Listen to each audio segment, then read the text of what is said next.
What's up, everybody? My name is Vincent. Welcome to Cryptolution, where we talk about everything under the moon in the crypto universe. Now, we have a very exciting episode today because we have none other than the man, the myth, the legend, Leonidas, who is the creator of the dog rune token, aka the dog go to the moon, aka the dog Bitcoin token, and also the infamous Runestone Ordinals that really started this whole legendary journey that we've all been on. Leonidas, thank you so much for being on the show. How are you doing, brother? It's an honor to be here, Vincent. Really, really appreciate you having me. I'm excited to do this. Yeah, dude. So specifically, I wanted to wait a while before doing this interview.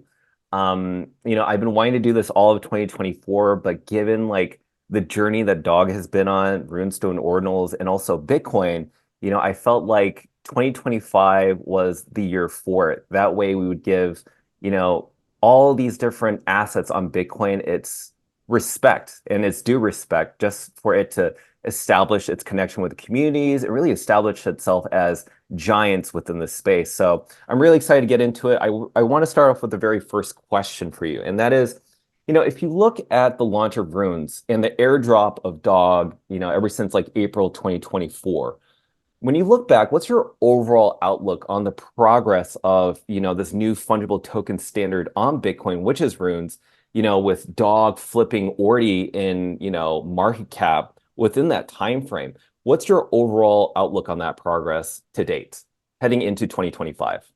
So I'm overall, I obviously want us to continue to mature the protocol, but I'm actually really happy with a lot of things. Runes is the #1 fungible token standard on Bitcoin. This was as you mentioned, important milestone that, we needed to achieve. BRC20 was the incumbent. A lot of people actually believed that like Runes could not overtake BRC20. It had too many network effects already going. But, we successfully, Casey and Raf worked really hard, launched this thing in April, and it's been really well received, right? Lots of adoption from all of the wallets in the Bitcoin ecosystem. Pretty much all of the different platforms and marketplaces have adopted Runes. I would say just like the kind of degens have kind of preferred it as their choice. It's a better user experience, little stuff like it being less expensive to transfer. You don't have to do 2 transactions, this sort of thing. So I think Runes overtaking BRC20 was a huge milestone that I'm really proud that we achieved in 2024. Very proud of just the community, like not just Dog. There's many communities that are loyal to Runes. I think that's awesome. We need to work on liquidity. You'll probably hear me say this a few times here, but we got to get more adoption from the centralized exchanges. It's like the one area where we're lacking. And that's not to say that I'm not proud of the progress that we have made, right? We've got many centralized exchanges supporting Runes. Just some of the big ones have not taken that step yet. And we just got to, work with them and get that to happen. So whether it's Dog or some other Rune, getting them to work on this so that their users can have access to buy, the top dog coin of Bitcoin. We need to just give that button to those users to be able to click that buy button. So I'm obviously doing all that I can kind of behind the scenes, pushing for that and advocating for that and, helping provide any resources necessary to help make that happen from a educational or development integration perspective. And yeah, we will see what 2025 brings in that regard. And I'm sure we'll talk a little bit more about that soon, but I'm actually pretty happy. I would love for Runes to be maybe further along than they are today, but for a protocol that's, we're talking an 8-month-old protocol, I'm actually really, really happy. And I'm excited and very much thinking we have a kind of nice springboard for 2025 here for Runes that we've built in 2024. It's a very interesting response because when I think, and you're always so modest and realistic on, the way that events play out. And I think that's absolutely amazing because for me, when Runes first came out, I was more intrigued around just the Dog token, just because it's narrative. And then once I started to understand what Dog was built on, and this whole fungible token standard becoming Runes, becoming like less wasteful compared to the UTXO models with BRC20s, I started to become really fascinated with, all these other communities that were originally on BRC20s now flocking over to Runes. We've heard some crazy news around how Puffs was migrating over to Runes, Wizards as well. I mean, the list goes on and on. And so do you think that eventually many of these BRC20 tokens are they going to all migrate over, or do you think they're just going to become a forgotten past that basically all that liquidity that's over there is just going to be stuck and it's not going to be over there anymore. It's just going to switch over to runes. I mean, what's your perspective on that? Yeah, so I think the ones that, have really loyal communities and are like still sticking around, I think already have announced their migration path, right? So the main two or three that haven't are all basically the Unisat company, which is the company that controls the BRC20 protocol. They're obviously keeping their company's tokens, like Sats and this pizza token on BRC20. And then I imagine it doesn't make sense for Ordi to switch over. It would be a little bit it could happen. It could happen. I'll say it could happen. I would support it. But probably there will be some that will stick to BRC20, and I think ultimately probably to their detriment, to be completely honest. I try not to be overly controversial when I don't need to, but I don't see any blockchain where there's multiple fungible token standards. People don't want to spend all day debating fungible token standards, deciding which fungible token standard for the project. You need to get past that. Create this basic foundational building block of a primitive for fungible tokens, and then worry about what's built on top of it. Don't worry about the actual primitive. So we just got to get behind runes, move forward with this. As Bitcoin evolves, runes can evolve. And I think we're going to be in really good shape here. And I think, fungible tokens on Bitcoin this is a $1 trillion opportunity. So, tokens on Bitcoin doesn't get much bigger than that. And, we're just still in the early innings of that.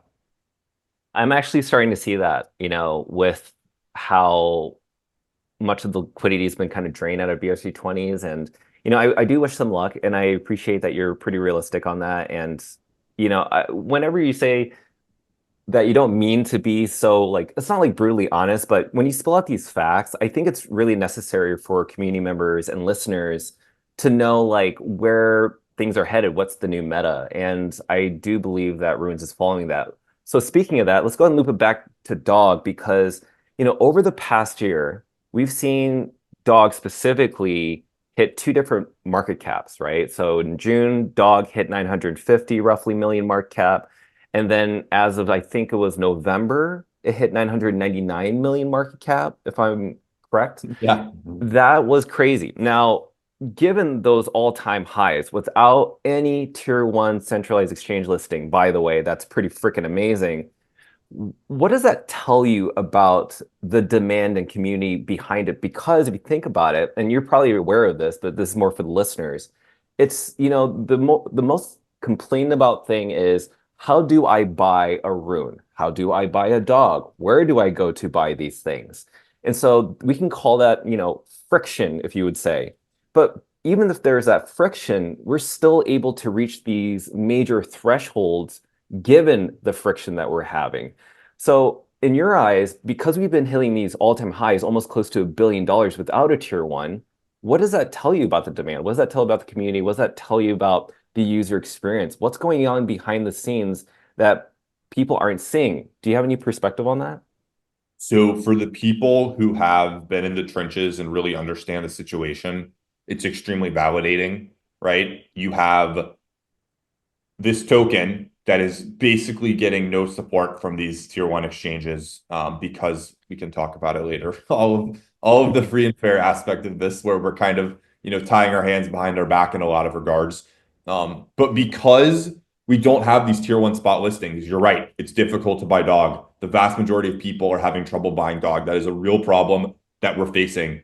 And yet, in spite of that, people are still finding a way to buy dog, and they're still smashing the buy button somehow. That is so bullish, because what I really see here is like, look at a token like WIF. It's around a $2 billion market cap right now. This is like all the rage, the top Solana meme coin. Everybody's talking about Solana meme coins. It's only, a little more than double the market cap of dog. And they're on, Binance, Robinhood, Coinbase, all the other tier ones. We're on zero of those. Our setup is absolutely incredible. All I can basically say is like, we had a thesis that people would want to buy the dog coin of Bitcoin more than any other meme coin in the world. And the fact that we're the highest a meme coin has ever gone without any tier one exchange listings, and the fact that we are just against all odds where we are today, despite not having these buy buttons in front of people, tells me that this narrative, it's like a virus spreading from people's heads. It's not even a decision that you have to make. You just say, of course, I want the dog of Bitcoin. This is like very obvious. You don't even have to explain it to people. We literally just need to unlock liquidity, and the opportunity here is just ginormous. Flipping whip is not honestly that impressive to me at this point, given what the setups I just said and all the things that Whiff, for example, has going for it, and all of the things that are going against us. We obviously have to overcome some of these things. I believe we will do that in 2025. When we do that, I think people are going to choose the dog coin of Bitcoin over the dog coin of these testnet chains. And I think, this is it's history in the making. Bitcoin hasn't had a dog coin like this before, and people have trouble kind of seeing things for the first time. So we have to chart that course and show people, yeah, when you do it on Bitcoin, it can be hundreds of billions of dollars. It's so interesting because like, and I love that feedback. When I'm seeing the amount of people that come out of nowhere, right? We're talking about small accounts, large accounts. We've had people who are, coming from different blockchains now talking about either ordinals or runes. It's like taking that orange pill. But what's been quite fascinating is that people want dog to grow so much so that they create exclusive content just for dog. So there are some people who are like meme creators, there are some people who are like data and analytics primarily focused, community groups. I mean, it's so interesting to see all these different people from all walks of life around the world, by the way. It's not just like one specific region, come out of the woodworks and just like put their 100% heart out. This is something that I felt about dog, which is obviously we all resonate with this specific token because of the fundamentals you created for, dog. And we want to see it achieve. And this is why I'm seeing these all-time high market caps for dog, but also the willingness and the strength that is just unmatched. I mean, if you think about it, if you just take 1% of Bitcoin's market cap into dog, it would literally become the second largest meme coin across all blockchains. It'd be right behind Dogecoin, which is kind of nuts.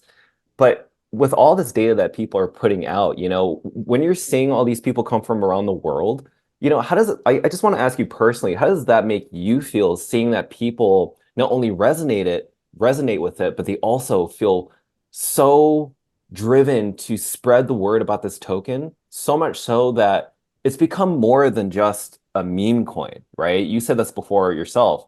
It's like a movement. So when you see people like, say, for instance, Wall Street bets buy dog, right? It's kind of amazing. Did you see that coming from a mile away, or was it already like something that you said, it's already programmed in dog? It was eventually going to happen. I mean, what's your reaction to all that happening right now as we speak? Yeah, man, a lot of this is pretty surreal. To just be completely frank, like um, I'm I'm just like a software developer, right? And created this Leonidas account a few years ago, and this is definitely all pretty wild to me. So I don't want to kind of look past that. But look, basically, dog resonating with people has been profound, not just for the number go up reason that like a lot of people, obviously that's important, but there really are like two types of meme coins out there. There is this, version of a meme coin that is really like they're like posing as meme coins. They're like a Mhm. bunch of insiders get together, pass around pre-sale to some VCs, to some whales, get their, friends and insiders in early. Then they set aside a bunch of the tokens to hire a market maker to pay all the centralized exchanges that they line up. We've seen this with like the dogs token, for example. And then they kind of do this whole thing, pump it to $1 billion, and then just like completely skip past the community side of things and like the retail side of things. And this always just completely betrayed what a meme coin in my head was supposed to be, right? A meme coin to me is a bunch of people on the internet, like just normal people coming together, rallying around something. I think a movement is the right term. Bottom up, organically pushing for some future that this coin represents that they're ushering in.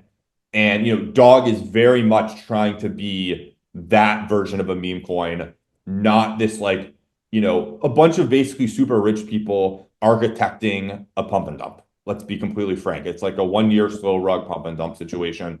And you'll watch it over and over. Um, and pretty much, dog is not that. And the fact that, retail is very much going to bat for a coin that is going to bat for them is it's very wholesome. It's very, very nice to see. I think this whole let's make this completely open, completely decentralized. That's probably the craziest part of this experiment. I don't really know any meme coins that really are doing it. There's a lot of meme coins. They'll say they're organic and decentralized. Really behind the scenes, there's like a team, there's like an official, any account where any meme coin where there's like an official Twitter account. It's like there's some sort of entity there. You know what I'm saying? Somebody got in early kind of situation. And, we have a CC0 license. The project is fully open source. We're literally just copying what Satoshi did. None of this is like some genius revelation. It's like, this is how the most valuable crypto token ever was created. And people are taking Dog, which truly they feel belongs to them. It doesn't feel like you're pumping Leonidas's bags or you're like pumping some VC's bags or something. It feels like it's yours. Dog is yours. So people are creating art. People are creating stuffed animal plushie companies around it. People are creating websites so that people can be informed and educated about Dog. Quite a few very professional websites have been created. There's a Dog magazine. Let me think. Yeah, so like Vincent, you're an obvious example. YouTube channels, TikTok accounts, Instagram accounts, people spreading Dog on all the different social media channels. People have created Dog PFP collections, Dog clothing lines, and merch. People have done Dog IRL meetups. There are Dog Telegram groups, Dog X accounts. The list goes on. Mhm. I literally did not ask a single one of these people to do this. It was all 100%, like not 99%, 100% organic. The community saw Dog, saw the movement, understood it's open source, it's decentralized, it's CC0. There is no team that's going to go make sure Dog goes to $100 billion. If the community doesn't do these things, this will just die. There is nothing that's going to happen. There's literally, when I say no utility, I mean like there's no utility coming, guys. You guys have to do everything that's going to happen here. You have to pump your own bags. And I think people really rally behind that and do feel like the community actually owns this. This is not some sort of, oh, we have a DAO and we've given community ownership, but our company still owns the IP and you're really just building our IP for us so that we can sell to a larger company in the future. And the real winners are our shareholders that are not the holders of the tokens. Mhm. Like, that's not the situation. This is true, actual open source decentralization the way it should be. And I think that resonates with people. And I think it's a huge part of why Dog's been so successful because Dog is now spreading all over the internet. Um, Basically, Dog is going from one head to many heads. And then each of them, it's in their one head, it goes to many more heads. And it's spreading because Dog has no license, it has no IP. You can just do whatever you want. And people are organically working basically for Dog, working for their bags on their own. And that's encouraged. Whereas really most Web3 projects try taking the IP and creating a PFP collection. Try taking the IP and creating a website to sell t-shirts for, some of these things. You're going to get a lawsuit. Okay. It's like, it's Yeah. very much discouraged. So not only is it allowed, but it's actually encouraged. It's the mechanism that's going to take Dog to tens of millions of people this cycle. So yeah, I mean, it's incredible to see that specific aspect of this really exceed my wildest expectations.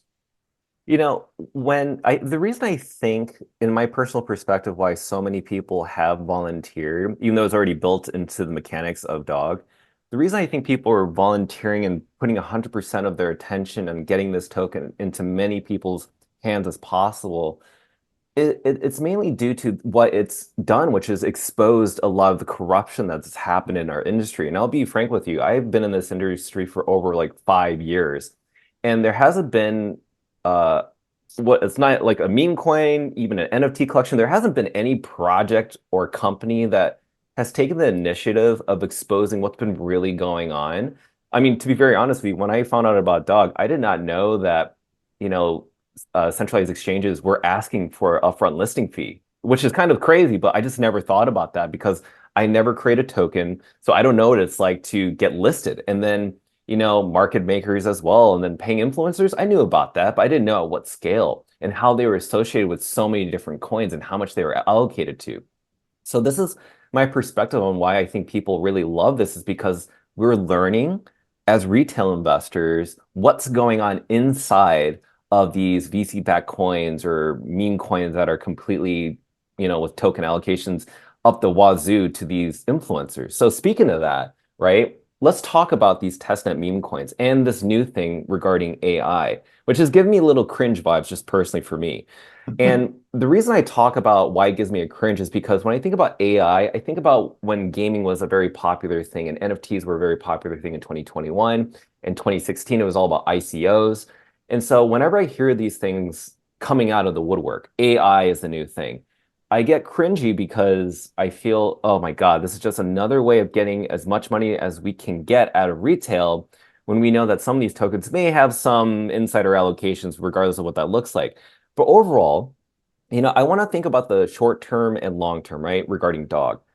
How does Dog outperform all these different sectors from testnet meme coins such as Peanut, Nero, Dogs, and this new narrative around AI? How does Dog outperform those specific tokens? And what's the typical life cycle of these testnet meme coins and AI, say, for instance? What are your thoughts on that? Yeah, it's really interesting. So, I try to be super careful because I never want to be like the kind of like you got to be careful in tech. When you become like the quote unquote establishment and kind of look down on new things that the newcomers are doing, you kind of can get left in the dust almost sometimes and not realize like, oh, the internet's coming along, the iPhone just came along. You don't want to get stuck in a world where you're super successful and then not embrace where the world's going. So do I think like AI as it is today is like do I think like these tokens that are worth like $1 billion for like this basic AI agent, do I think there's really any inherent value there? Like very little. But I do think that like AI as a sector of like blockchain tech and agents, like it will grow over time. I think that it's all about speculation of what may happen in the future, right? And a lot of these tokens, people will find out are just not that strong of teams behind them. Like when you're investing in something, there's really two ways to look at it. You're investing in like a community and a narrative, or you're investing in a team and you're, expecting that team to execute. And this AI agent category, these like AIs, right? These AI platforms, all this AI stuff. I mean, you got to bet on a team that's executing. So like, you probably shouldn't be asking like, what's the like how big is the community? That just means they're good at like hiring market makers. Hmm. What's gonna make the token valuable long term, and I do think there will be valuable like AI projects in the future, right? I just think that what you'd want to be looking for is like are these like three Stanford CS grads who are like you know, raising money and like devoting the next 5 years of their life to this project? Or is this like random person who's already created two different crypto projects in the past that's kind of doing an AI agent now, and then in 6 months they'll probably be doing something else?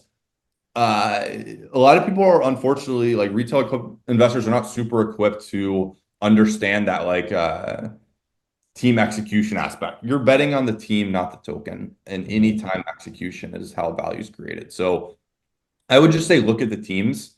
I think if you find an AI agent that's kind of cool and they're, finding, it's there's some traction or something, and then you actually look behind the hood and there's like a kick-ass team really building there. And it's it's the vibes of like these guys actually deeply care about this, and whether it fails or not, they're going to be building here for quite a few years.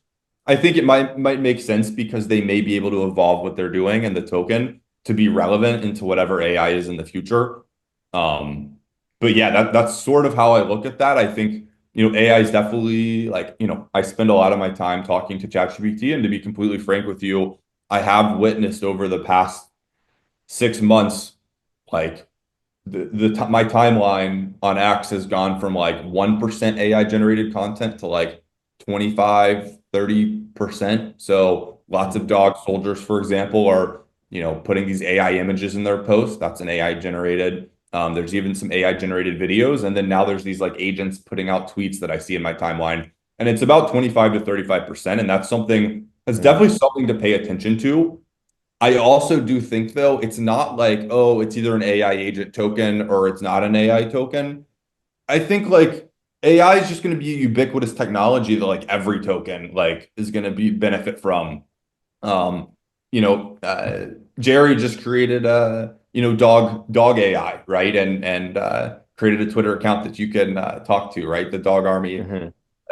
intelligence one, right? Mhm. So you don't have to be like an AI token, I guess, per se. I think people will just, there will be agents all over Twitter, and I don't think that's like exclusive to a specific token or anything. I think people will create AI tokens to talk about Bitcoin or learn about Bitcoin. Like, you don't have to be an AI token. I think that's maybe a little bit of like a not the way to look at it necessarily. I think every token is going to benefit from AI in many ways. There will be interfaces to improve, the way you learn about a token, share the token. Like I said, dog is already massively benefiting from AI just in that dog soldiers, the dog army is like using AI generated photos really successfully to share and spread dog. Mhm. So is dog a AI token? No. But is dog going to benefit from AI? Probably yes. It's going to help us be more effective if we leverage that tool. So I'm not Wow. like anti anything. My stance would be that everything's going to benefit from AI. All these tokens are going to be AI to some degree.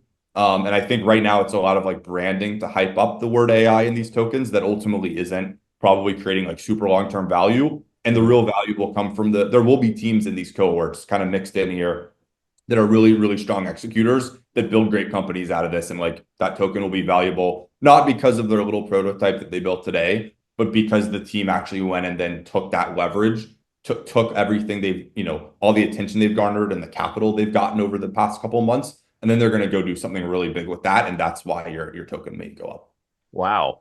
This is kind of crazy that we're talking about this because it's like the infamous like story about AI. Like people fear it and then some people embrace it. We're actually at that stage where we have self-driving cars and now AI helping us with like writing our, essays, papers, and now like on Twitter, they're so present within the dog army from images to, responding tweets and whatever. This is crazy to think that this is actually happening. So from what I'm getting, it's like you could use AI to actually help, say, for instance, dog in some certain way, whatever that may be, which I did not expect in terms of your response, which is actually kind of helpful. I think people will utilize this.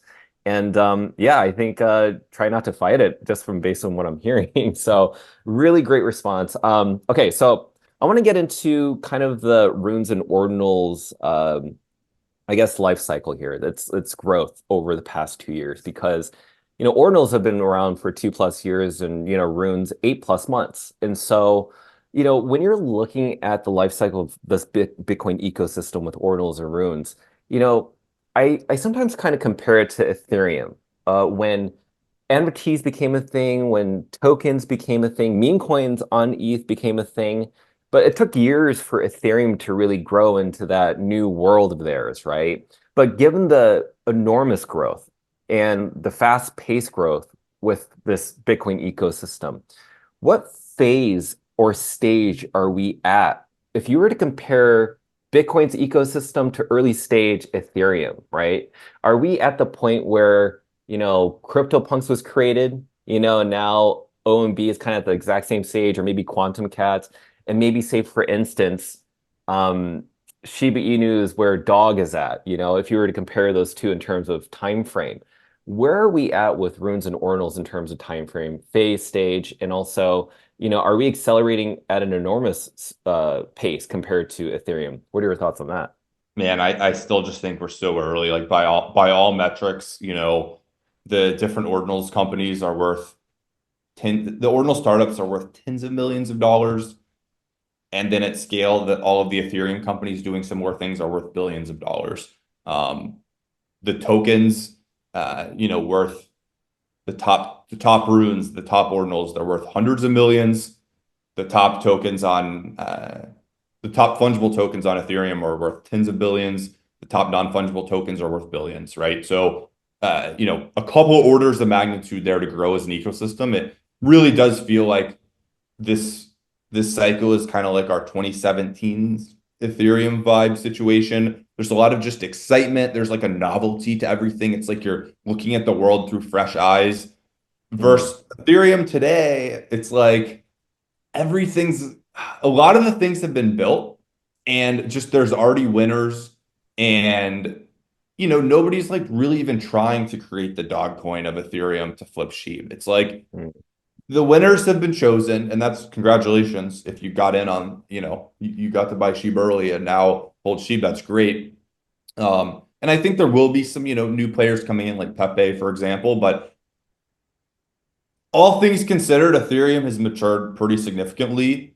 And I think probably more of the attention now is on the L2s around Ethereum, which Mm. I don't really consider to be Ethereum as much, to be totally frank. They seem like they're their own little blockchains, basically. Like Base is just Coinbase's blockchain, and Mm, it's not, people don't really seem to be like bridging their tokens from Ethereum to Base. They seem to be trying to launch Base meme coins and stuff. So mm, I think a lot of the attention this cycle Ethereum's kind of suffered from like basically Solana and all these L2s creating these high TPS environments and like sucking a lot of attention away from them. And then Bitcoin is kind of like, look, we're like a cycle behind this where we're like we still get to create the massive value on L1. Like Bitcoin to this day, it's still like 99% Bitcoin being secured by the network and then like 1% all this Web3 stuff, right? And like, look, Ethereum is more like 30 or 40% of the value of the Ethereum network is all these other tokens. So we got a lot of maturing to do, very long way to go here. And yeah, I mean, all I have to say is we're early, man. It's like it could not be more obvious. Like you can't find a metric and not see that we're just like healthy growth stage early. Yeah, I did not think Bitcoin DeFi would be a thing. I thought Bitcoin was always going to be a store of value forever. And then all of a sudden, Casey just doing his work with like just building things on top of that on an L1, by the way. I think there's something very beautiful about staying on L1, regardless of Agreed. how slow it is, regardless of any friction or how long it takes for a transaction to be validated. I love that about BTC. It just goes to show the people that are in this community on both the Ordinals and Rune side are just a different breed of people, right? Even like builders like you and developers that are coming over to develop technologies on top of it, they speak in such a different way. They think in such a different way. And it's somehow like this long-term vision of what Bitcoin is, right? Bitcoin is always here to stay. It's always going to have a 21 million supply. It's not going to go anywhere. Given the fact that Bitcoin has had this massive adoption, especially given the political climate, especially within the US, that has had, in a way, in favor of Bitcoin becoming a global store of value, I just feel like this other economy, this ecosystem with runes and ordinals is only I feel like it's understood by very few compared to the massive crypto audience. It's understood by very few, but these few people are the right people I want to be with. And so when I see that you're coming out with ways that resonate with what Satoshi Nakamoto, envisioned Bitcoin and translating that and transferring that over to these new assets, it's very beautiful. And I think that what you've done is allowed people the like almost like a new beginning or a start to a new way of building products or building images or having tokens created is such a breath of fresh air. And in my personal belief, I do feel like we're flocking over in this direction. Now, talking about ordinals, right? You are the creator of Runestone, and Runestone ordinals was like the second largest collection by market cap across all blockchains. It was like right behind CryptoPunks. When I saw that, I was like, oh crap, I can't believe I did not understand this. I just remember there was like a complete FOMO into this specific ordinal because of what was happening with Dog, right? Dog was going to be airdropped. And this is one of three airdrops that were announced. And we don't know what the second or third one's going to be. Now, a lot of the community members, I was not into runestones. I was not even into ordinals. I did not understand it. But most of the time that I've seen since the Dog airdrop, people have been asking, when's the second airdrop? Yada, yada, yada. Now, given Dog's performance over the past 8 months, right? What is your consensus on the second airdrop? Because a lot has happened over the past 8 months. You've seen how Dog's been performing. You've seen how much people have been pushing behind this token. Now that this token is like one of the primary focuses, what is your thoughts on the second airdrop? And I mean, this is something that's been asked a number of times. I've heard your responses on different spaces about this, but I think just specifically on this video, what has changed? And, does Runestone Ordinals, is there a different perspective of how we should see it in terms of its value rather than just an airdrop? What are your thoughts on what holders could expect for that second airdrop? And yeah, what's on your mind? Yeah. So the second airdrop is really like, second and third airdrops are really the only thing that I have left to do. Um, it's like that I actually like owe to the community. So I think unfortunately, and this is kind of a message to all the runestone holders that are asking when second airdrop. I think it's unfortunate that like a lot of people have had bad experiences in crypto where basically they're rugged or this sort of thing. And, they are, sometimes can be a little skeptical, worried, hey, what if Leonidas doesn't do a second airdrop for Runestone? Or, what if he rugs this or like whatever? And it's like, I think it's, healthy to have that skepticism in the space. I think it's unfortunate that we have to be so skeptical and cautious because unfortunately this is way too common. Um, just want to reassure everyone, like literally in no way, shape, or form have I even remotely forgot about Runestone or these second and third airdrops. The reason I focus on Dog is because the way we're going to get the second Runestone airdrop is by Dog being super successful and maturing and kind of, getting from its baby stage to a teenager to a grown-up adult. And, focusing on Runestone when Runestone's value is actually right now really some sort of derivation of the value of Dog. Because if Dog is successful, that second airdrop is going to be probably pretty valuable. If Dog is not super successful and fails, then that second airdrop is probably not going to be worth very much, right? And Mm, my literally only objective here is to make that second airdrop worth as much money as possible. And yeah, I want Dog to grow up. I think this can be a huge win-win for everyone, right? I think mm, Dog, we have to work on the liquidity. So if people are like wanting to hear materially, like what needs to happen between now and the second airdrop, it's not just Dog's market cap going up. It's like Dog needs to be in a healthier spot from a liquidity perspective, so that it can kind of just it's been taking on a life of its own, but it really does need to have a little help on the liquidity front, and we're just falling short in that regard. It's just to be completely frank. So got to work on that. And then once Dog, has matured a little bit more, it's got its backpack on, you're pushing it out the door, it's going off to college. hmm We can do a second airdrop for Runestone holders. And I'm really very optimistic that that will actually be pretty soon. hmm And look, I get, I think there definitely can be some frustration, there can be some doubt out there. All I will say is that the second airdrop is going to be incredible. I like everything is thought out like pretty actually darn well at this point, and that second airdrop is going to be incredible. And I think like for some reasons, people's expectations are always like people, yeah, like get beaten down by this industry and have low expectations, but it's like what we did with Runestone, what we did together with Dog. We're gonna crush it with this second and third airdrop. And look, I think people are gonna be very, very happy with the outcome there. So, Mm, you got to be patient, I guess I would say. But yeah, the focus is on dog. The focus is 100% on dog right now because that is how we get that second airdrop and that's how we make that second airdrop valuable. So we should all be incentive aligned around let's get dog on some centralized exchanges. Let's, mature dog, grow the number of holders, grow the market cap. We're going to be in good shape. I love that. You know what I love about it is you mentioned patience, right? And I think that's a lot of what this Bitcoin ordinal system and Bitcoin ecosystem is like. A lot of people who are into the long-term conviction play, which is very different from Solana, Ethereum, maybe even Base, right?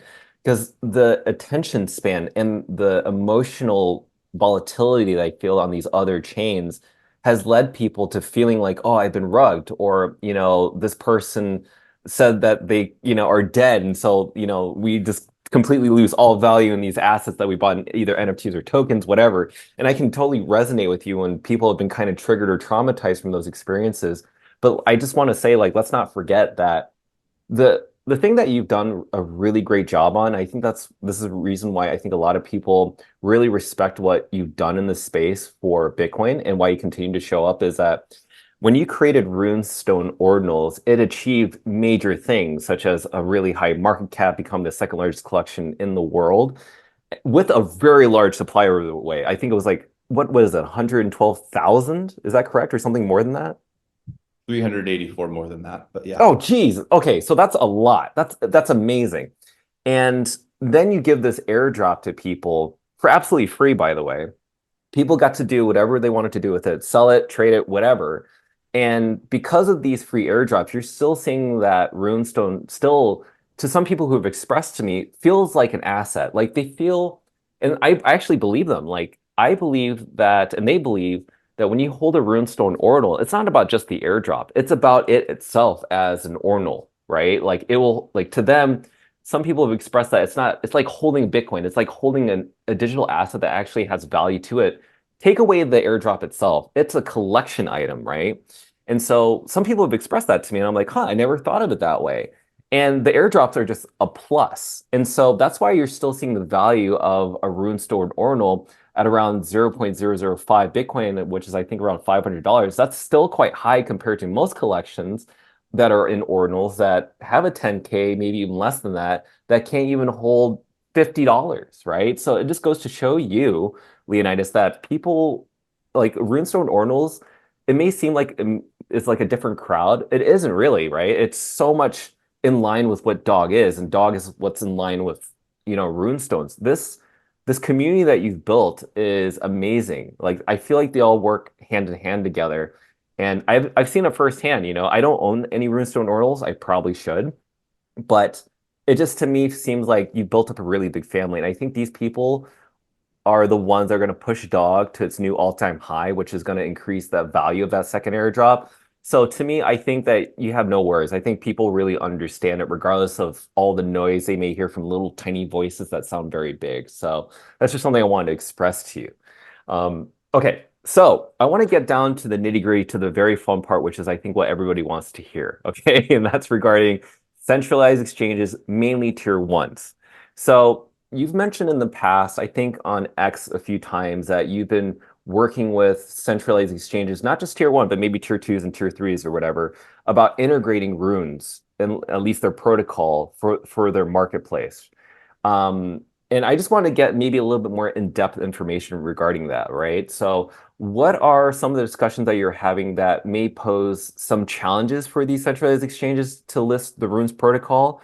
Or maybe what are some achievements that you're receiving to date so far with your conversations with these tier ones, tier twos, tier threes? Yeah, let me know your thoughts on that because I'm sure everybody wants to know how your conversations are with these centralized exchanges. Yeah, so I'll say as much as I can pretty much say here, which is that like I'll try to be as specific as possible with what I can say. So like the U.S. exchanges, so Gemini, Kraken, Coinbase, none of them have listing fees. It's just like, mostly due to I think regulatory reasons in the U.S. They don't have listing fees. So that's like not an aspect of those conversations at all. They just don't have it for any tokens. Now, pretty much all the other exchanges in crypto, um, tier ones, tier twos, tier threes, it's pretty much standard business practice that they have listing fees. So every time I'm in a conversation with them, that is the hump that I'm overcoming. Now, there are these kind of like secondary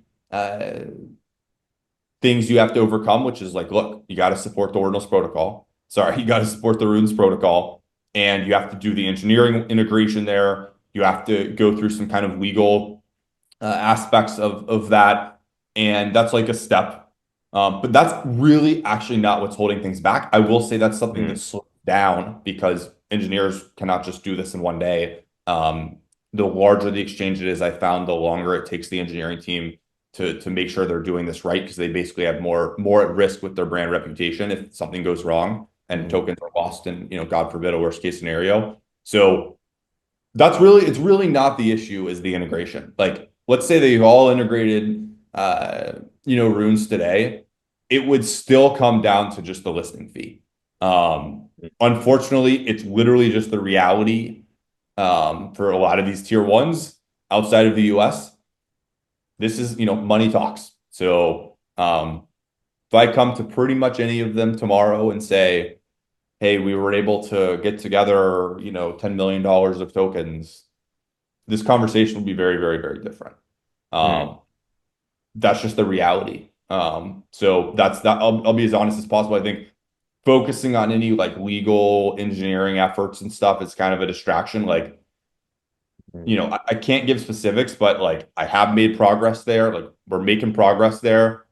We're pushing the ball forward at some exchanges, of different tiers. So doing my absolute best to advocate and everything that I can, provide for these guys. I'm making it very clear the value proposition. And these relationships are fragile, right? Like you don't want to. Some people are like, why don't you just, be super aggressive and get them to list it?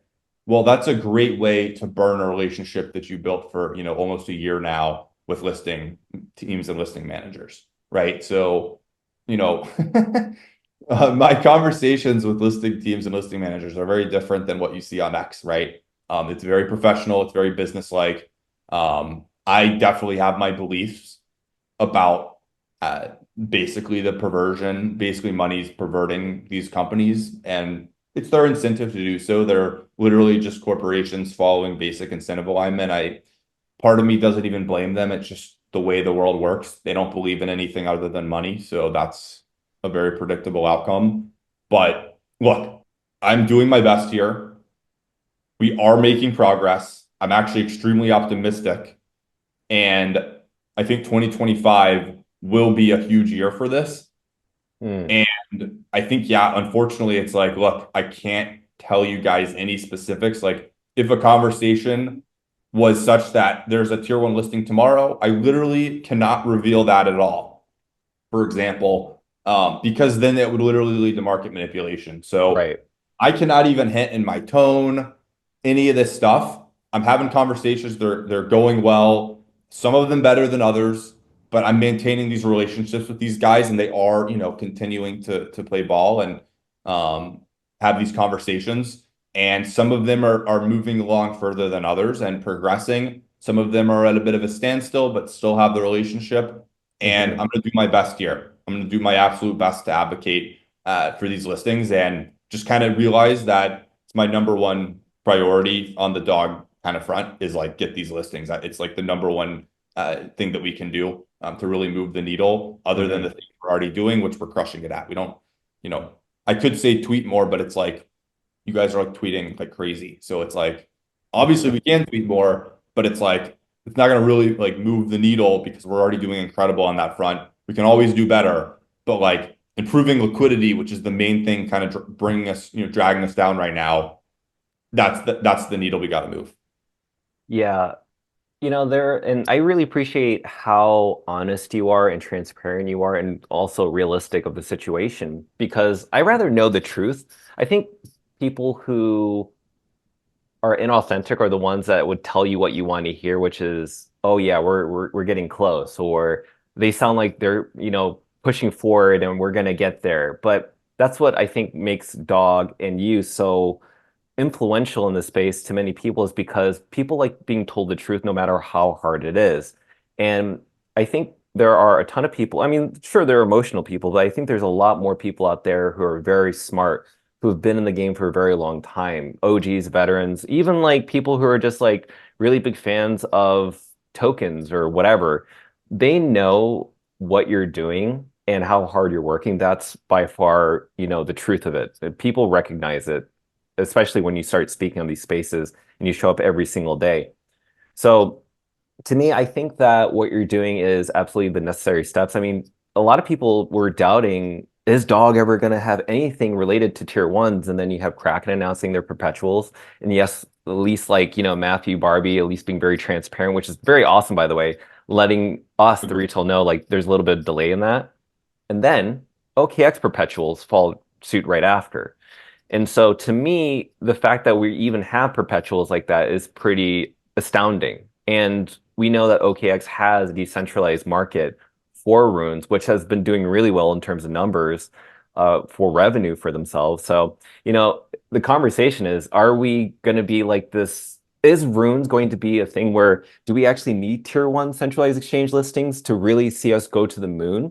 Which obviously it does, why not? It's a great caveat to the whole thing. Or is it that the future of runes is going to be decentralized, where everything is, like think of it like this, like Bitcoin, we're told take it off of these exchanges because you need custody. Never hold it on to the centralized exchanges. So people do that. And you're seeing record numbers of Bitcoin being withdrawn from these centralized exchanges. So yeah, Dog needs a centralized exchange listing to maybe, number go up. At the same time, I'm starting to really see like this new world where with Magic Eden, OKX, Runes Marketplace, going into this decentralized aspect where people now own custody of their own funds on Xverse, it's quite unique. And I'm wondering, like, in your perspective, yes, centralized exchange listings, wonderful, great, but is the future of Dog and Runes and Ordinals of the Bitcoin ecosystem really decentralized and not based on centralized exchanges? I mean, what are your thoughts on that? So long term, absolutely, like 100% long term. In the short term and medium term, I mean, centralized exchanges are not going anywhere. So the way to look at this, like the mental model, is imagine there's like two competing approaches, right? You've got centralized exchanges, which are these companies that you send your tokens to. They create like an artificial version of that token, and then you just kind of trade it in their database, but the tokens are not actually moving. This is amazing from an experience perspective because it's literally no fees, like no gas fees on the network. The transactions are instant. These like really high volume order books with like an insane amount of transaction per second. And then you've got this kind of emerging DEX world, which I don't know, like I think you were around in about 2017, Vincent. Like Hmm. the whole thing was like, how do we do DEXs? How do we do DEXs? Like everybody knew 17, like we got to figure out how to do DEXs. And everybody kind of knew like this is the future.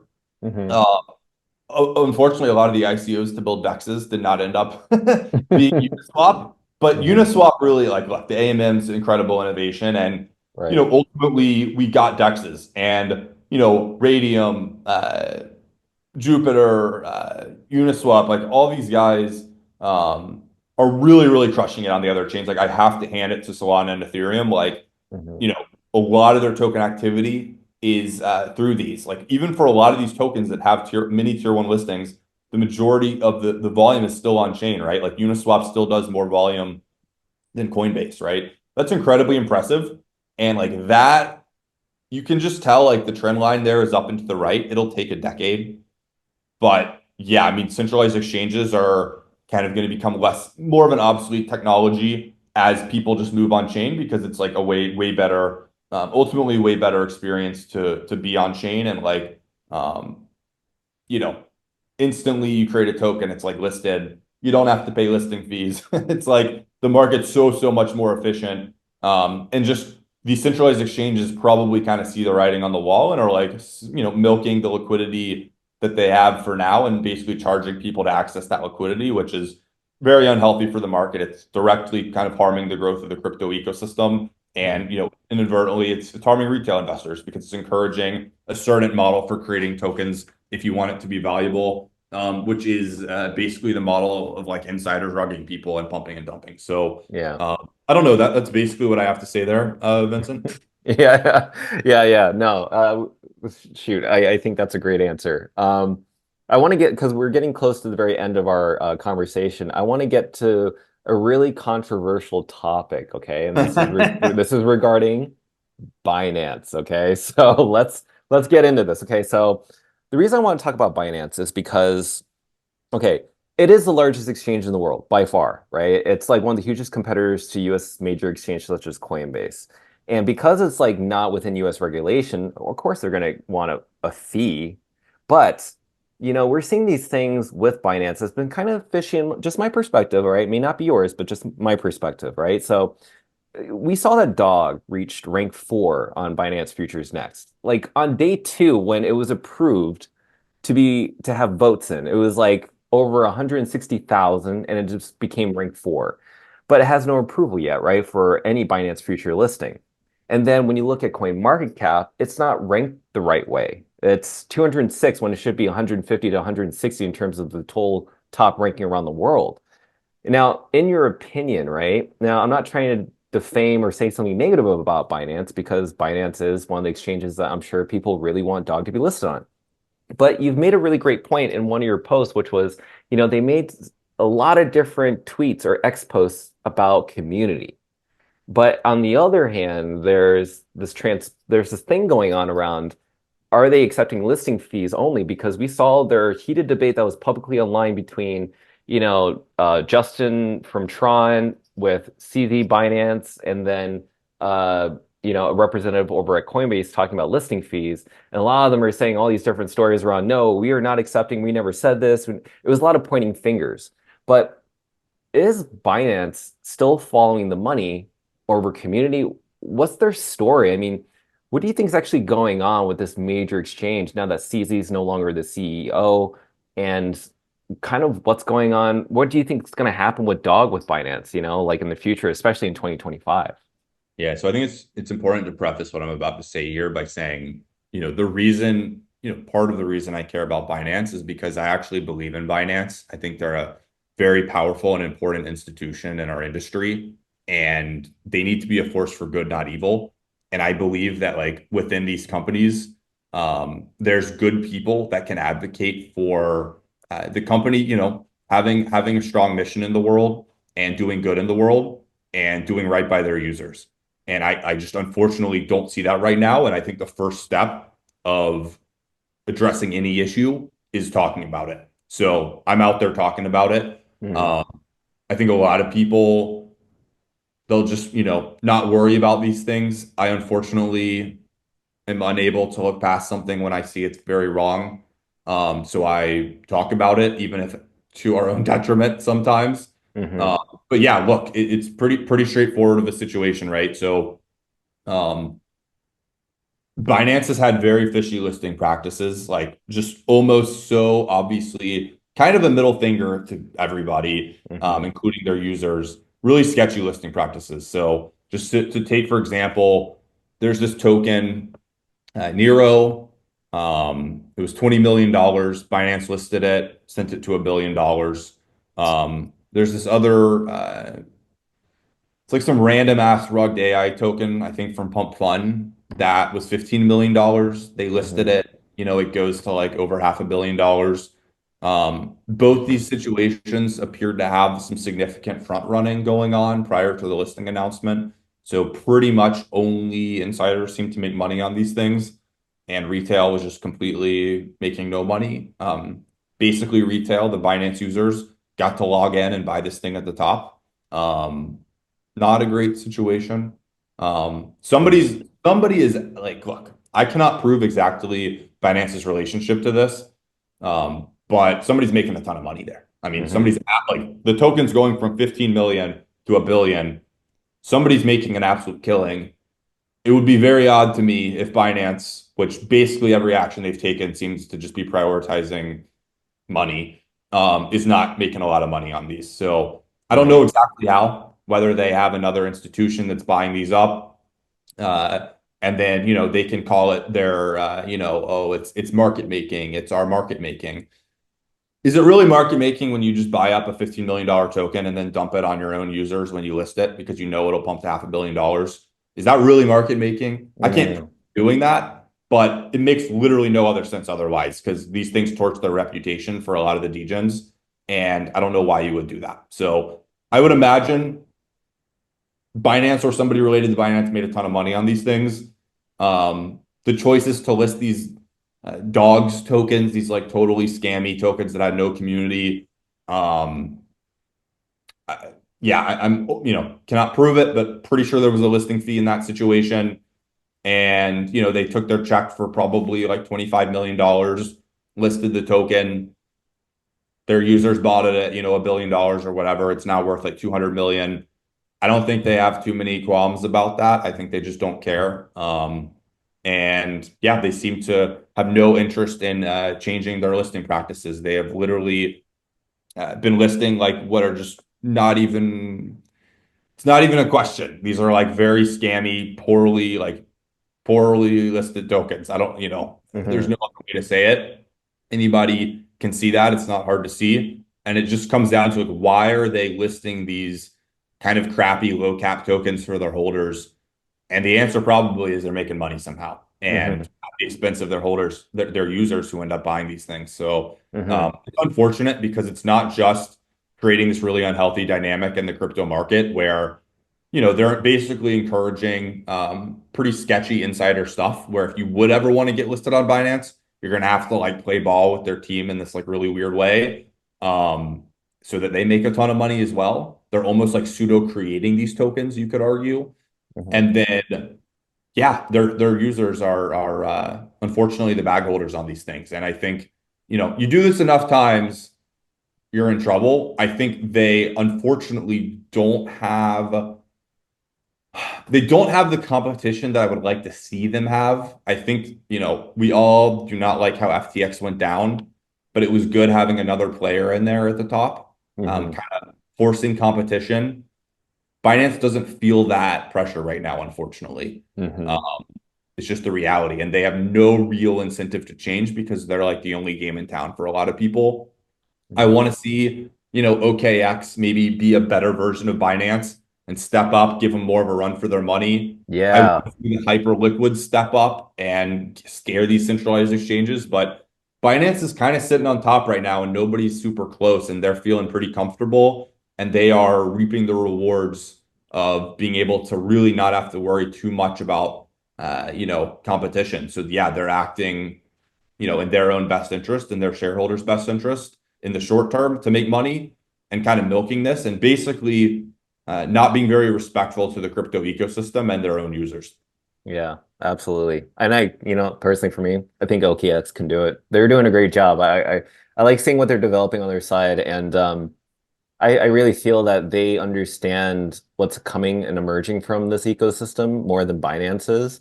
Maybe Agreed. because like runes and ordinals, for that fact. I just think that with Binance, they're just focused on so many different things because they're such a large entity that allows these like I guess OKX is not small, but they're small compared to Binance, but I definitely think that they have a chance to compete with such a large entity like that and take that market share and mind share away.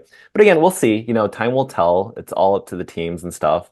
But I definitely want to talk about the Can I say exchanges. one more thing on that front, Yeah, please, Vincent? please. Yeah, so just the kind of final point here that's, again, somewhat related that I think is worth calling out. Binance is an investor and has invested a significant amount of capital into the company that basically creates and runs the BRC-20 protocol. Mm, And has, again, can't prove it because I'm not getting to see these deals, but probably made a bunch of money on the Sats and Ordi listings. hmm That Unisat company facilitated would be my assumption. It's fairly obvious. Again, don't want to get sued for defamation or something, but extremely high probability that this is the case. And yeah, they're they are probably somewhat loyal to that company that they backed, and I kind of understand that. But hmm that is another dynamic here where they're because they are the quote unquote top, right? They're playing Kingmaker. They're picking which meme coins go to $1 billion.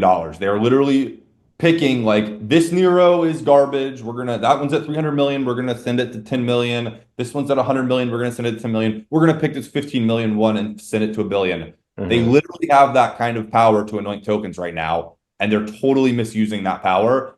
And I think it's probable that they are using the same thing to try to basically prop up BRC20, which is kind of a ghost dead protocol. And yeah, Yeah. and they're incentivized for BRC20 to win, not runes. And um, Mm. that's another dynamic there, unfortunately. And this is the thing that I love about, talking about community, right? And yeah, I'll talk about Wall Street Bets, which is a really great example. But when I look at the Bitcoin ecosystem by market cap, obviously Dog is number one, Ordi is third. Now, what I love about that specific message is, yeah, any exchange could prop up that token quite high, whatever it may be, if it's Binance or some other different entity, if it's a single person or whatever. They could put that into $1 billion and make runes look very minuscule, very tiny or whatever. But here's the thing. You're seeing pups and wizards, right? Migrate from BRC20s over to runes. Now that's all about community. And right now, wizards and pups is ranked like 5 and 6 in terms of market cap. I think that those two can flip Ordi and Sats by market cap very easily, just based on the community. And this is why I feel like the 99%, which is the community, which is runes, is fighting against that powerful force. And this is what I love about, the internet and what I love about, cryptocurrency and the whole blockchain world is that we get to see what's really going on behind the scenes and the manipulation that's going on compared to when there was the whole Occupy Wall Street where nobody really had the numbers right in front of them to kind of prove otherwise that there was something going on wrong with the economy. Now we have blockchain. And so you're seeing a significant shift with Dog and Runes overpowering that, regardless of their, money power that they have to execute. I feel like Runes right now knows that. And so that's why you're seeing all these major influential names come out of nowhere saying, we own Dog, we love Dog. They type the ticker Dog. And it's spreading like wildfire. Even Altcoin Daily said the number one token of focus in 2025 is Dog Bitcoin, right? That's just one example. And Mark Yusko, love the guy, like from Morgan Creek Capital, loves Dog. And it's crazy to see this happen because you're seeing the mindset change from being completely like fall for these tokens at your exit liquidity to being like, no, we have a mission statement. We're a movement, we're going to fight for this, and we're going to see significant change in landscape. So what you've provided was an opportunity for people to address these certain issues, such as yourself, because you're not like when you bring this up, it almost sounds like you're at the forefront of this and you're battling, but you have a whole army behind you that is supportive of what you're doing. And so you've done a great job at that. And so with that said, I want to get down to the very end. I only have two questions. That's number one, is the community. How can we proactively, on a day-to-day basis, support Dog to get spot listings, to support Dog to reach full adoption, to reach full awareness across all blockchains, Ethereum, Solana base, whatever it may be? How can we proactively show up? I mean, maybe it's not just tweeting, maybe it's something else, but I mean, what's a word of wisdom that you want to share to those people on how we can be here to proactively support Dog? So I think the vast majority of people are not going to be creating YouTube channels and t-shirt businesses around Dog and plushies and magazines and this sort of thing. I think the message to the vast majority of people is like, look, an army of even just like 1,000 people, where all 1,000 people, I'm not talking about 1,000 holders, I'm talking about 1,000 people who log into X every day and tweet about Dog and repost about Dog and reply Dog and raid Dog. 1,000 people doing that actively. I'm not saying full time, just like 30 minutes a day, makes so much of a difference. It's unbelievable how much of a difference it makes. There are so many meme coins more valuable than Dog that do not even have that, right? So we do have that. Every single extra person that does that, it literally is increasing the virality and Dog spreading to more people. And like, there's no question, our mechanism for growth, like the primary fundamental driver will be the dog army showing up on social media and sharing dog and educating about dog and engaging with dog and spreading dog. That is going to be the primary driver for growth for dog. And that is how we are ultimately going to get listings on tier one exchanges. That will increase the holder count, increase the brand of dog, ultimately increase the value of dog. And then there is a certain point between, like, let's just agree for sure. There's a point between here and $100 billion market cap of dog where a centralized exchange, even if they're like diabolically opposed to runes and dog, is going to have to list dog, even if we're like tweeting nasty stuff about them Mm, and they are not getting a listing fee. There is some point where they will have to list dog. It's just how the world works, right? mhm.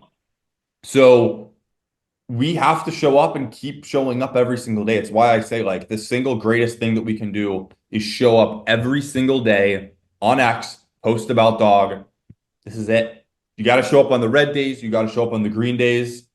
You got to show up. If we stop showing up, this is when it's over. This is when we're in trouble.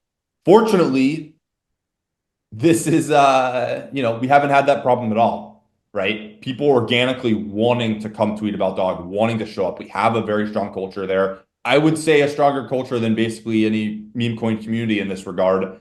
I've shared many metrics around this. You've done some data analytics around this. You know, pound for pound, we're very much outperforming other meme coins from kind of a social perspective. And yeah, we just have to keep doing that. Like, if we lose that, that's a problem. We have to keep going with that. And like that extra push, like everything else will work itself out. We will get the tier one listings. We'll have a crazy second Runestone airdrop. We will send dog to the moon. It will all work out. But the fundamental underpinning of it is we have to keep showing up every single day as a loyal, strong army and fight for what we believe in. And if we stop doing that, we're in trouble. But as long as we're doing that, we're going to be in good shape. And I'm seeing it. I mean, the numbers say, I think it was on Grok, 103 posts per minute of people typing dog on just X. That's Crazy. that's just like the day that I reported. I'm sure the numbers are much higher when people are just getting the next news on what's going on with dog, right? I mean, it's nuts. And we've seen that engagement. This army is not going anywhere. And I think that's the big problem is that you can't stop it. That's a good problem to have. And I'm really excited.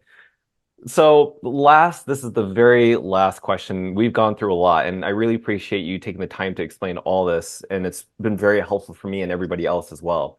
But I think what's really good to talk about is, listen, dog to me is going to hit 1 billion, 5 billion, $10 billion market cap regardless. Like I know that for me as a fact, it's just going to happen regardless. But I need more words of wisdom from you, right? So some people focus on the price of any token, and it's very emotional. I get it. And there are going to be some red days. There are going to be some green days, which also feel good, but the red days also feel bad. There's market volatility regardless of what happens. If it's Bitcoin's price going up or down, or there's political climates, global events, whatever. What are some words of wisdom that you want to tell holders of dog when we hit the 1 billion, 5 billion, 10 billion, that you don't want us to forget in terms of remembering, our integrity or whatever it may be? Like, what's the principles that we should know during the market volatility of these price movements within dog that we should not forget, regardless of how high or low the market cap is? What would you tell these people?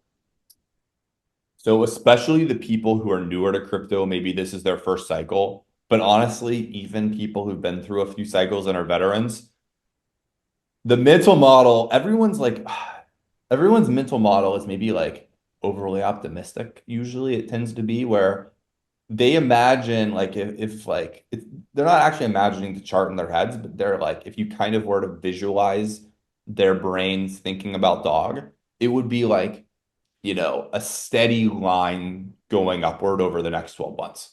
And that Hmm. is, in fact, not how crypto markets work. Um, crypto markets are extremely volatile. We're literally talking about the most volatile asset class on planet Earth, meme coins. So there will be incredible shakeouts. There will be all of the euphoria, all of the FOMO, and then all of the FUD and the freaking out and the stress. And like that is the meme coin market. And what I would highly encourage people to do is go look at Dogecoin, zoom in on it when it's around 700, million dollar market cap, like go back to that point in time and then walk through most charting tools have the ability, especially on desktop, to kind of walk through time. You're going to get to walk through an experience of even for the most successful meme coin, what it was like. And I can tell you there was a lot of people freaking the hell out during that period, many periods of time. There were a lot of red days. In fact, Dogecoin, half the days are red days. People don't understand this. Like half the time you're going down, half the time you're going up. Hopefully when you go up more than you go down. But there's going to be a lot of red days, a lot of corrections, and you just have to understand what you're in for. Once you have mentally prepared yourself for the fact that like, hey, okay, let's say, dog goes to $2 billion, right? And then overnight it drops back to a billion. We all know that like that is how the meme coin market works. That will absolutely happen. Like that, this is how it works. There's literally no way to get around this, right? It's part of why people find the meme coin market fun, to be completely honest with you, is that it can be so volatile. But the same thing that makes it go up fast makes it be able to go down fast. And unfortunately, like everybody, when it goes to 2 billion and then drops to a billion, like a couple of days later, everybody mentally is like shocked that this has happened. And what I would encourage people to do is just look at the historical precedent. This is not some brand new thing. Crypto's been around for decades now, basically like 16 years. Go look at the price of Bitcoin when it was a $700 million market cap. See what those guys were in for as it went up, right? Lots of craziness, lots of shakeouts, a lot of corrections, lots of euphoria, lots of fear. This is what we're in for. This is how it works. There's no way to get around that. So mentally prepare yourself for that. Because once you are mentally prepared and understand that that's what's happening, you no longer really care. Once you've seen 50 of these kind of shakeouts over the last decade, like I have, you're kind of like, well, what was I expecting? It's just going to go up forever. We're not going to have any corrections ever. That would be nice, but it's not how it works. It's not how human psychology works, right? So, be prepared for that. And again, this is not rocket science. We have charts on CoinMarketCap that everyone has access to. If that's what's going to happen. Go look at them. It's going to be crazy. I can't prepare you much more than that. Yeah. I mean, if anything, I think the biggest lesson is people need to know how to take profit, which is the hardest thing for even people in the stock market to predict, right? Just have a target, have an exit plan, just have a price target where people need to take profits. I think that's really important. Agreed.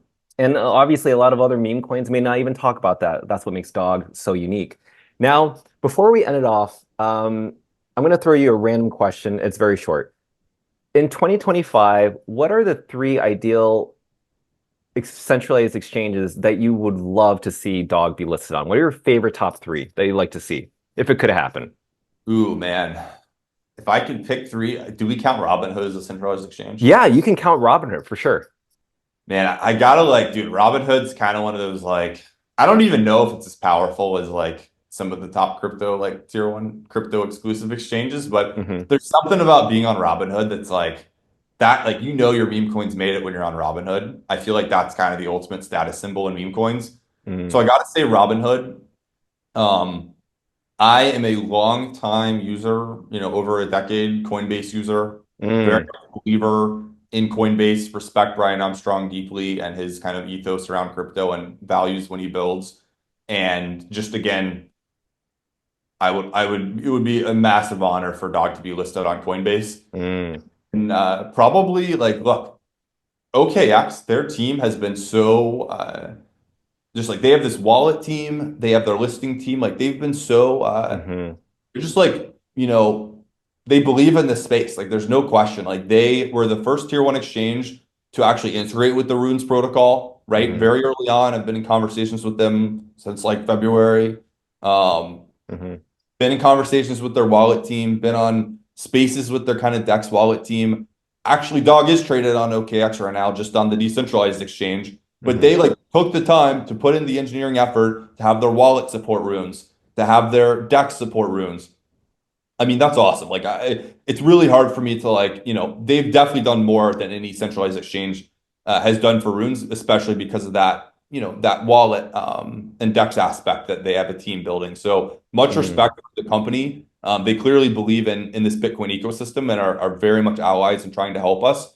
I think, to be just completely frank with you, I'm not going to get into super specifics of things. I'm very optimistic, about OKX, but cannot get into any specifics about any, conversations. But I will right. say, like, look, it's kind of the elephant in the room is, they did this engineering work to integrate runes, and then appears they took a listing fee from RSIC, Rune Hmm. Coin, and that is basically appearing to be a rug that has Yeah. definitely harmed the ecosystem, would have been much better without it. And like definitely hurting Pups, definitely hurting Billy, definitely hurting Dog. Um, the three tokens I just listed should be listed on OKX right now, and they're not. And I think definitely it's unfortunate that, $414,000 is the volume RSIC did on the number three or number two exchange in the world right now. So Yeah. that's really disappointing to see that. And yeah, I don't know. It's like shame on the team. But yeah, we move on. And I'd love to see OKX kind of get past that and see that there actually is a lot of value and community here in Runes. I like the three that you chose because right now, like, I think people want to know what you think because it's going to allow them to understand, okay, that's what we should target. Because since you created the fundamentals of dog, you're the person that people are going to be like, okay, you'd probably know what is the best exchange to be listed on in terms of how active we can be. Remember, I asked you, like, where should we show up? How can we be proactive? Well, you gave us how we can do that by showing up every day, tweeting every day, and how the powerful that is, but also how we can respectfully show up and engage with Robinhood, Coinbase, OKX. And regardless of the performance of those other tokens, I'm sorry, for RSIC on OKX. Listen, Dog has this different narrative that is the strongest by far. I mean, Dog is like over 50%, I think even to this day, of Rune's market cap. Dog to me is I think something that OKX is looking for. And I've seen out of nowhere CEO and president following me out of nowhere. And I was like pretty surprised. And all I tweet about is Dog. And they haven't unfollowed me today. And I think they're paying attention, right? Because maybe just like the no pay listing fee, the free and fair movement, they're seeing how powerful that is. I'm hoping that they continue to pay attention to that. But at least hearing your thoughts on all three of these different, what you would like to see as the next listings in 2025, that's going to help educate the dog army. And I really appreciate you for sharing that. And it's actually, for me, it embodies what dog is, those three different entities. So other than that, I definitely want to close it off. It's about the end of our conversation. Leo, thank you so much for just being here and just spending time with us. My goal is that I wait until next year in January of 2026 to come back, have this conversation again, talk about what happened in 2025. And I'm sure it's going to be freaking wild, bro, because 2024 was already crazy. A lot of crazy things have already happened. And it's just crazy how fast that time has happened. So before we go, what are some things that people can check out? Or.io is one thing, but can you just share with people of how people can learn about dog, where they can buy it, also for Runestone Ordinals, and also your business, right? Or.io. What can you tell people where to go, where to find all these different entities? Yeah, I would say, go go follow Vincent Cryptolution on X, subscribe to him on YouTube. That's going to be a great source of information. Probably if they're listening to this, they already know this. But yeah, doggotothemoon.io is a great informational website.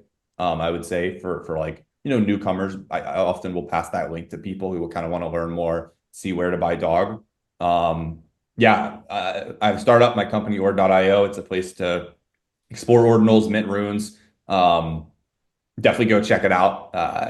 Obviously, that's a huge part of what I spend my time on and my focus is on as well. Is there free minting? I think you announced something around how there's like some fee that was like, I don't know if it's free or it's low. Is that something that just happened recently? Yeah. So unfortunately, you can't get around like the Bitcoin network fee because that's like how runes minting works. But yeah, our platform fee for any order, so any runes mint order of 0.001 BTC or less, so that's about $102 or less. Uh, zero fees right now for the platform, and Wow. we plan on just keeping that. So like that's the plan. Like that's not just a short-term thing. We want to keep that. And the idea is like, look, make it as easy and attractive as possible for people to come. Like our mission is to like get millions of people using runes, minting runes, buying runes, holding runes. And like it's very much aligned with that. So just kind of giving up that revenue there. And really just supporting like the average person in the space who if you have $100, you want to throw it into a rune, we don't want to be charging you. Mhm. So yeah, like you can do like literally like fees on Bitcoin are so cheap right now, Vincent. It's like you can mint runes. It's like 2 sat per V byte. You can mint like 300, 400. You can do 300, 400 runes mints for less than $100 and Whoa. not pay any platform fees on Ord.io. And like we've got Block Vision, we've got DGen chat. It's really a great experience. We're like super proud of the team, super proud of what we built. And yeah, we've actually we've been building a product in stealth for the past few months that we're super excited to release. So going to be gearing up for that soon as well. So very excited with things around Ord.io. And I guess the last thing I would say, um, go like create an X account if you're not on X, and then just like follow people who tweet about dog, like join the dog army. Like that's going to probably be the most fulfilling experience because it's this very social experience where it's not just like there's lots of tokens where if you're just a trader, you can like, okay, I hold this token, whatever, go about your life. Part of the value of the meme coin, it's not just the like, number go up lottery ticket aspect or something. It's actually the fact that like, no matter what the price does, you can make a lot of friends. There's a community. There's a social aspect. There's a movement that you're part of that can actually be really, really fulfilling. I've met so many awesome people through this. There's a lot of just like, very smart, just like really great people at the dog army. I don't know how else to say it. It's like it's a great community, and being part of that is like I definitely think like if there is any utility for dog, that would be it. So go create an X account and hang out with us. Yeah, and I can absolutely speak to that because going from since April, I had 6,000 followers, and now today almost close to 20,000 within that short amount of Wow, time. congrats, man. All dog. It was all dog. Like ever since I started talking about dog, bro, that's all I've been getting. And these are like mixed between verified and unverified followers, which is pretty astounding. Like these people are real. I mean, sure, there may be some bots or whatever, but mostly it's been real engagement. And that's the dog effect, which you've talked about before. And if you don't know the dog effect, ladies and gentlemen, like what Leonidas said, just create an X account, type the dog ticker symbol, cash sign DOG. You will be astonished how many times this community will interact, share, support you, retweet, comment. It's outstanding. And this also goes for YouTube as well. Like there's even a dog like army on YouTube that just shows up and it's brought my account from 10,000 almost close to like 20,000 followers, which is crazy Wow. in the YouTube world. So you're right, Leo. That is great advice. So Leo, thank you so much for the most important thing, educating us. And another thing, being here every single day. You're not just bull posting. I think you're making a lot of people better, just educators, traders in this space. I really genuinely feel that you care about people, and that's missing. And the fact that you show up like that is exactly why I think the dog army from all walks of life, from small accounts to large accounts, are showing up because they realize like what you're doing is for the greater good, especially in this space. You're honoring what Satoshi wanted, you're honoring what Bitcoin stands for, and that's being embodied in all the different things that you're executing from conversations, the token of dog, from Runestone Ordinals, from you showing up on the Ordinal show. That's every Monday and Wednesday, by the way. I mean, you've done such a great job at this. And again, I waited a year to have this conversation with you. And I have to tell you, it's absolutely worth it. So thank you so much for being here and just showing up every day. Yeah, man, this was awesome. Like you're keystone of this community. Like you are a rock that, please don't go anywhere. Like you've really made a significant difference in this movement and basically growing dog to where it is today, and really kind of, I would say, leading the charge on the YouTuber front and like rallying YouTubers, really surfacing when YouTubers talk about dog. It's been really invaluable, man. And hope you stick around for the road for the journey that we're going on here. And yeah, man, I'm looking forward to talking to you next year and hopefully having a fun, probably radically different conversation. Thank you, man. Absolutely. So yes, ladies and gentlemen, that wraps up our show. So much so, this has been amazing. Don't forget to check out Ord.io, an amazing website for anybody that's creating anything within Ordinals and Runes. And also check out Dog Go to the Moon on Magic Eden's Marketplace or the OKX Decentralized Marketplace, and also Runestone Ordinals on the Magic Eden Marketplace as well. I'm sure there's many other websites, but Leo, thank you so much for tuning in. And yeah, that's about wraps up the show. And everybody, don't forget to follow Leonidas on X. He is absolutely present. If you like bull posting about Dog, you're definitely going to want to check him out. Thank you, Leo, and that wraps up our show. See you guys later.